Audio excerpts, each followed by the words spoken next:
In your Come Follow Me studies this week, we go into Doctrine and Covenants 38, and the Lord gives us a sobering warning, a mystery which shall bring about your destruction in the process of time, and ye knew it not. That's a warning for us now, and it's speaking about spiritual erosion, the kind that happens while we're still thinking we're being faithful. And I believe one of the main things that it's referencing, it's the language we use for God. On one side, God is saying, I am in your midst. Be one, all of you, together in me. In this single section, you hear two very different versions of religion. Be merciful to those that are not like you and in their weakness. Now that's the language of Zion. It's the presence of God. It's building a covenant people, and it's building Zion in a Christ-like community where we look out for the least of us. But then we also hear, my throne of dominion is over you. That's the language of monarchy and dominion. Now, if that feels uncomfortable to you, it should. See, God's not contradicting himself. He's teaching us something important. So this is actually a linguistic structure where opposites are placed side by side. It's called an antithetical parallelism. In ancient Hebrew, they would use this technique to highlight tensions and draw us deeper into reflection. And that's exactly what God wants us to do. And so it's happening right here in Doctrine and Covenants 38, again, in our modern times, because both of these languages, presence and power, still exist in our church today.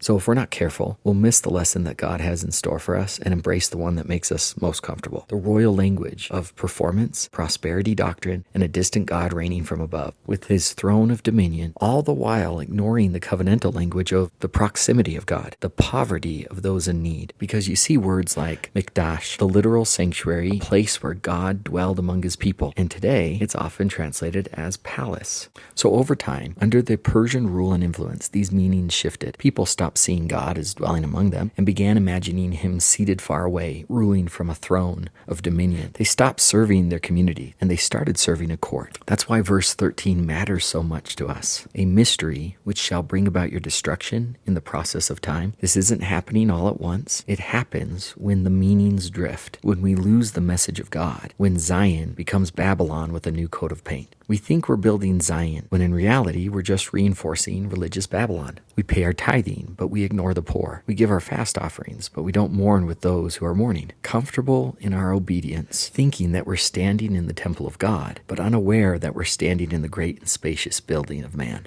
Here's the mercy of God in all of this. He sets the language of kingship right next to the language of presence. He lets them clash. That contrast is the lesson, because I can promise you this, Zion will never be built by a king. It is only built by the covenant people of God, lifting up the weary and recovering what we have lost over time. And if you don't believe me, the temple, both ancient and modern, still stand as proof of this. It is not the palace of God. It is the house of God. And he is still dwelling with us if we let him.